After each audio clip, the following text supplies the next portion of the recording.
sleep, exercise, nutrition, hydration, mindfulness. The pillars of health. With them, we thrive on the solid foundation that they give us. But without them, we soon fall apart. Now, if that's really true, then explain to me this. Meet Sam, a generic icon character. Now, as you can see from Sam's broad smile and cheeky thumbs up, Sam eats a healthy, tasty diet. But not only that, he gets to bed on time, goes for runs 4 times a week, meditates in the mornings, has an active social life. But Sam also has nagging fatigue. No surprise, since he sleeps so poorly.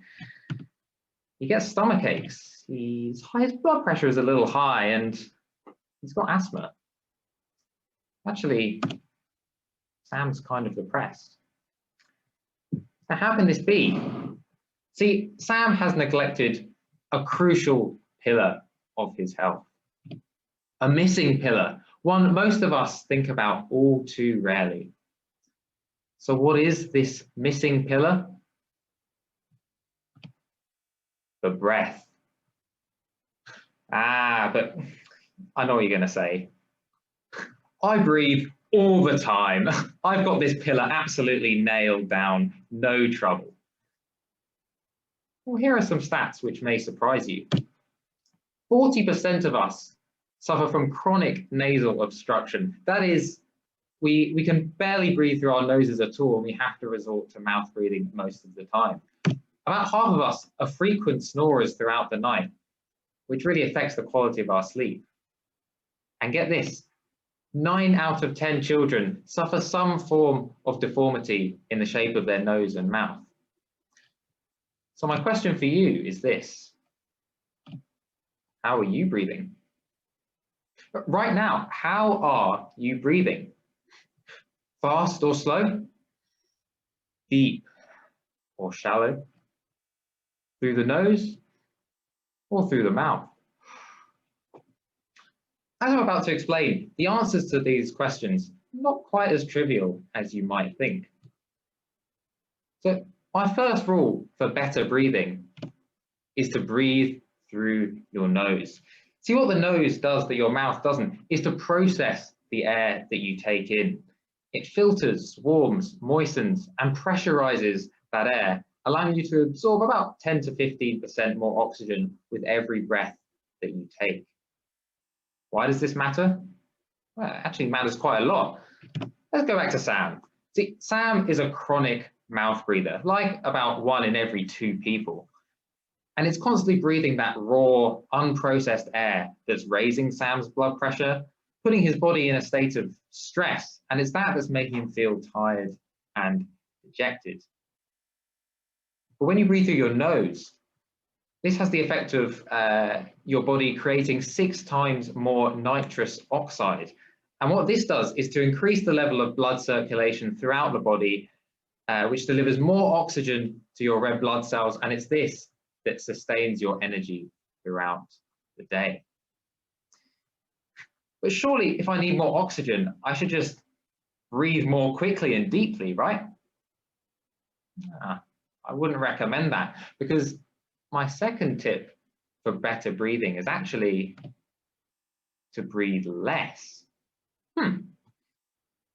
See, when you breathe fast, you're not actually absorbing more oxygen. When you breathe quickly, you're mostly just breathing out that oxygen again, not really taking in the benefits. But when you breathe less, what this does is increase the level of carbon dioxide in your blood, and this makes your blood cells want more oxygen, and it's this that allows you to absorb more oxygen when you breathe slower. Back to Sam. Sam takes, on average, about 18 breaths per minute, which is what the average person takes. That's about in and out, 3 seconds, 3 seconds inhale and exhale. But it turns out what's optimal for Sam and optimal for everyone is to breathe in only about 5.5 times per minute. which is coincidentally 5.5 seconds to inhale and 5.5 seconds to exhale. This is the perfect breath, balancing the levels of CO2 and oxygen in your body for peak performance. But even this is only the beginning of what the breath can really do for us. Meet Wim Hof. Wim is a middle-aged Dutch father of 4. He also likes to spend his free time running marathons in the Arctic in his bare feet and hiking up Mount Everest in just his shorts. He's also set world records for submerging his body in ice baths for literally hours at a time. Now, these things sound impossible, right? Almost superhuman, like a superpower. How does someone do this? But Wim has actually not only done this himself, but he's taught others to be able to do these miraculous things too. And how? Just with the power of breathing, which brings me to my final bonus tip, which is to breathe more on occasion. Now, if you're interested, I can certainly get in touch and I'll let you know a bit more, but there are certain breathing techniques you can follow where you kind of breathe more, obviously not all the time, but this allows you to tap into your autonomic nervous system and control the temperature of your body and do miraculous things like survive for hours in the freezing cold. But I'll wrap up by just saying, if we want to feel at our best, then the way we breathe really counts. So if you take anything away from this talk, let it be these 3 things. Breathe through your nose. Breathe less, and think about ways you can breathe more on occasion, something to research. I truly believe that breath is the missing pillar of health, and it's one we neglect at our peril.